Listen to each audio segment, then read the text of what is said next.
Hey, welcome back. Today we are on A Course in Miracles. We are starting Chapter 3. Chapter 3, Part 1, Lesson 16.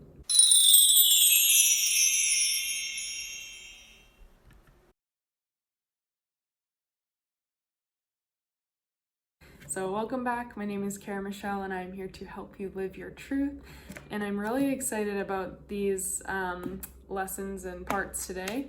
So Chapter 3, Part 1.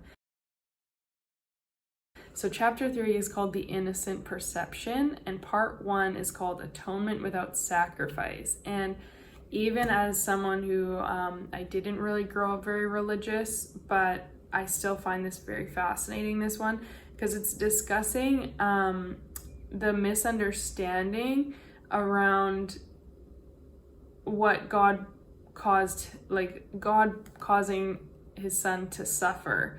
And it's saying how, like, we created this interpretation that God, like, sacrificed his son, and like, we've created this perception around it, almost that, like, that kind of sacrifice and that kind of pain and hurt is necessary, and that God would create that.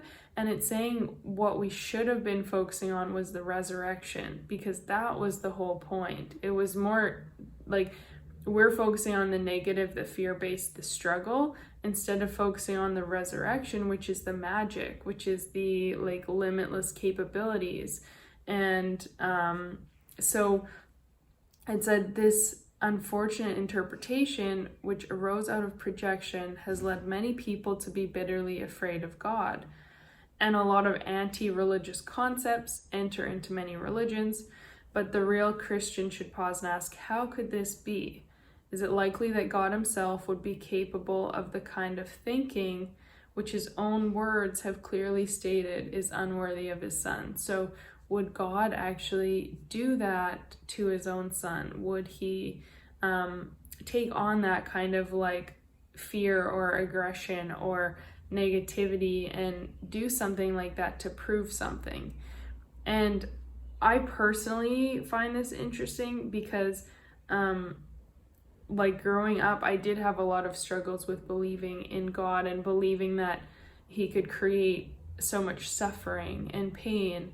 But I think this is kind of discussing that there can be atonement without sacrifice. There can be the positive, and the focus should be on all this love. Whereas when we're living in a place of fear or negativity or scarcity, and we're projecting that and we're believing that, and that's all we're seeing and experiencing in our life, naturally we are creating more suffering already, and we're going to spread that suffering, because hurt people. And when you are living in a state of suffering or struggle, you are going to be a little bit less empathetic for others. You're going to be in that energy and spreading that around and maybe lashing out or reacting in ways you wouldn't normally. You are creating more suffering because of your own suffering. Whereas if you are living the opposite and you're living out of love and compassion and kindness for everyone, including yourself, that's going to spread out, and that's going to be what comes across in those you come in contact with. So the atonement and this level of bliss and this connection and this like expansion and being your true abundant self, that can come without sacrifice. That can come without all the pain. And I know someone's gonna watch this and go, like, yeah, but this bad thing happened and that created a lot of pain. And I agree. I'm not trying to take away from that. But if you look at Buddhist teachings, they also discuss very much in depth how the pain and suffering is actually caused by our personal attachment. It's caused by the beliefs we create growing up and the beliefs we continue to carry that tell us that certain things are ours. For instance, grief. That caused an immense amount of pain in my life, losing my brother.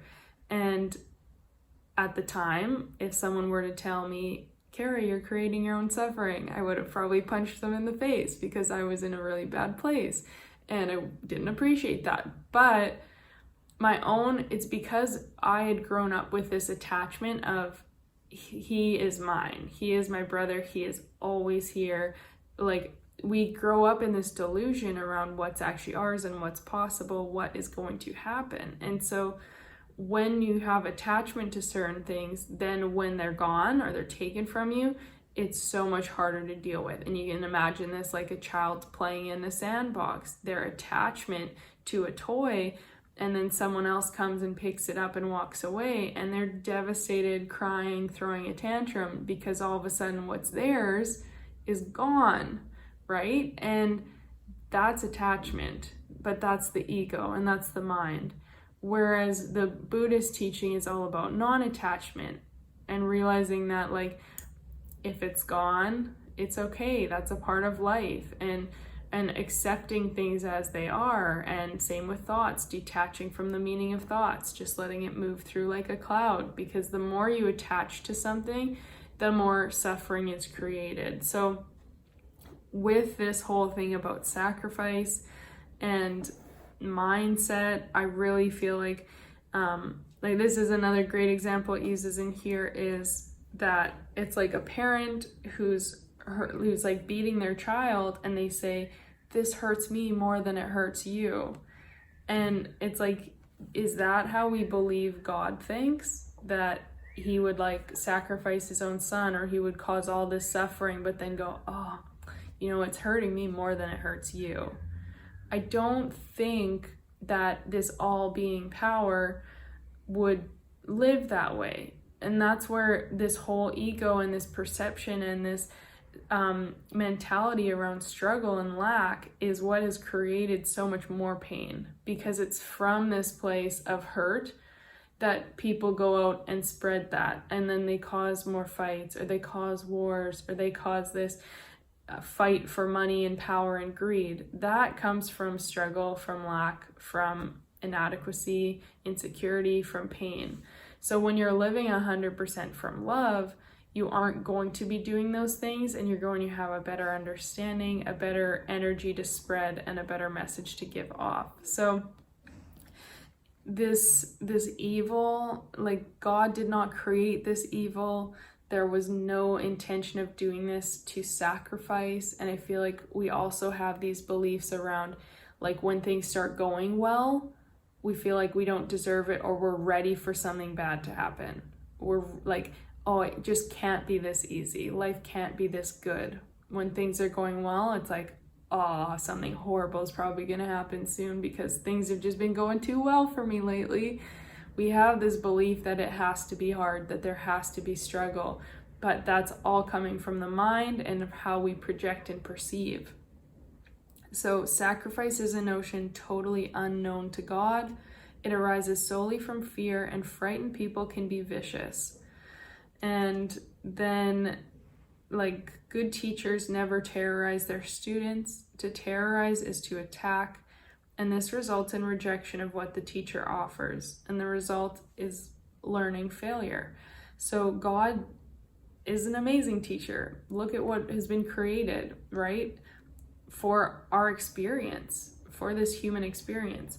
But good teachers never terrorize their students. So God was not creating things intentionally. It's the way we've perceived things, the things we've been brought up about around, what we've constantly heard and been told and experienced that creates these feelings. It's this lack of connection, this lack of empathy, this lack of humanness. It's the inability to share emotions, to feel comfortable being our true selves. It's this projection that we're not good enough and we need to be something else. We need to look like someone else. We need to do something else in order to be good enough. All of those things are what create the suffering. Those are man-made things. And those are created from the mind, from a place of lack and fear. I hope this is making sense and you can see how this all ties in. It's really, really interesting.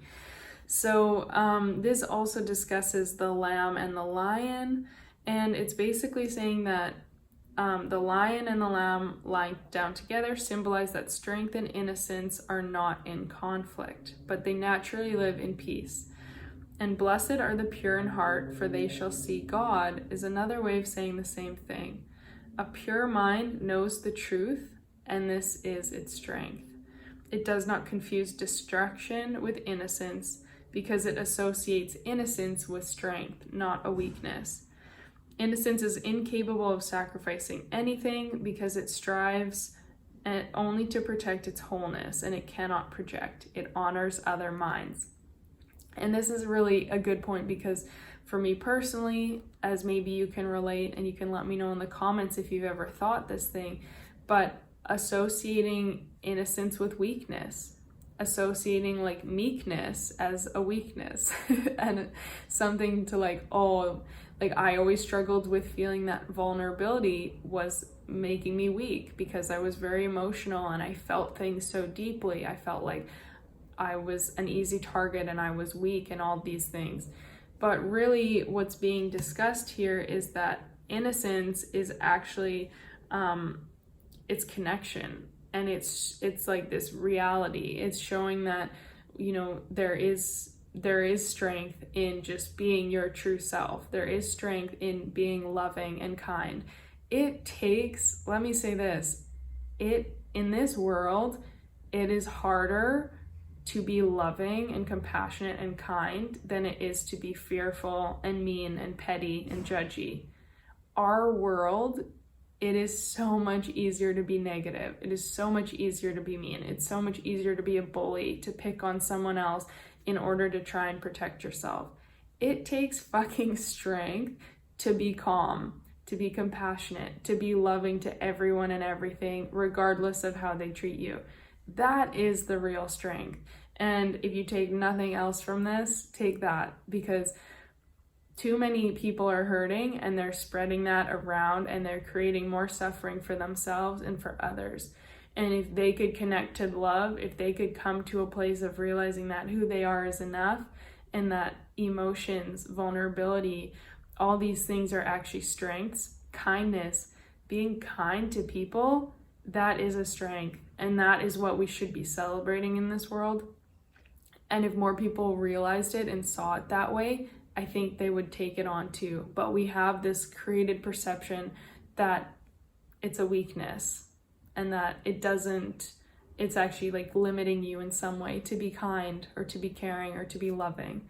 And that is part of the fear. That is part of the message that has been brought about and created and pushed upon humankind to keep us in this level of suffering and keep us in this level of fighting and wars and defending ourselves, instead of being able to embrace and accept and just love. So, and it goes on to say here at the very end that when you know his son as he is, you realize that the atonement, not sacrifice, is the only appropriate gift for God's altar, where nothing except perfection belongs. The understanding of the innocent is truth, and that is why their altars are truly radiant. So everything we've been told, everything we've perceived has been from a place of fear and lack, and a place of deserving pain or deserving struggle or not being good enough, deserving the punishment. Oh, this is happening to me because I must have deserved it. I'm not good enough. And that is all a really limiting place to be in. Whereas it's all about returning to love, finding your innocence, being your true self, being okay with that. So let's get into lesson 16. So lesson 16 is I have no neutral thoughts. And this is because everything we see is the result of our thoughts. So it's kind of helping to dispel that your thoughts actually have no effect. Thoughts are not big or little, powerful or weak. They are merely true or false. Those that are true create their own likeness. Those that are false make theirs and make their own. So every single thought, as you've probably caught on by now, every single thought is something that you are creating, and it's going to create a new belief or a new reality for you. So even a thought that we think is just simple, of like, this one, like something like you do something wrong and you have a thought about it.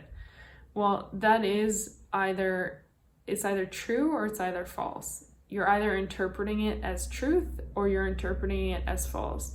And more often than not, all of our criticisms and self-hate and judgment, we interpret as true. We believe that because we didn't make the soccer team when we were little, that it meant we were a really bad athlete. We're not good enough. We believe that because this one thing happened in grade 4, that people don't like us and that we don't really belong. And we interpret this as true or false. And we continue to create new beliefs and live from a place that is telling us that that is true. And it's telling us that that's the pattern, that's life, that's how it is for us. And when you start to recognize that I have no neutral thoughts, you're seeing that it's either bringing you love or fear. Every single thought is either bringing you closer to love or closer to fear. So which one are you going to choose? Which one are you going to give all your power to? Again, more often than not, we give it to the fear. We give it to the negative, the limitation. And we think that that's just a fact. But if you start to reflect, you start to create the awareness, which hopefully you're doing by now on lesson 16. As you're creating the awareness, you're realizing that everything that you are usually focusing on is negative. And a perfect example, I was just talking to my dad the other day, and pretty much everything he said was very negative. And then he said, oh, but you know what? This has been going right. This has been going right. This is the best it's ever been. And like he really quickly listed off like 4 or 5 really positive things, but the other rest of the conversation was all about the things that have gone wrong. And I used to do this all the time. And most people do this all the time. But through awareness, I realized how much power and energy I was putting into the negative. And if we were to spend 90% of our time on all those positive things, even if they seem smaller, even if they don't seem as drastic or like they're taking up less time, we're giving way more energy to love. We're going to be in a better place. We're going to be in a better vibration. We're going to attract more. But we're usually in the negative. We're usually in the fear. So by doing this practice, you can reflect on some of the thoughts, close your eyes, see what comes into your head, and then you want to go, this thought about blank is not a neutral thought. It's not a neutral thought, because as you think it, you're going to create attachments. You're going to bring in old stories. You're going to bring in feelings or beliefs already around yourself, what you're capable of, or around the world and what it's like, all of these things. So there's no neutrality. There's no neutrality at all. And when you realize this, you can start to then make the shifts and start to bring in more positivity, more hope, more compassion, more love, and shift your thoughts, shift your vibration, shift your way of being and seeing the world. And that is going to impact everything in your life, because as I've said before, and I will say it again, your thoughts have power and they are really ruling you and pulling you every single day. So give this a try. Again, let me know in the comments what your thoughts are on this, if you have anything to add or any different takeaways or breakthroughs from this. If you haven't already, please give this video a thumbs up and hit the subscribe button. I'd love to have you stick around as we continue, and I will see you tomorrow.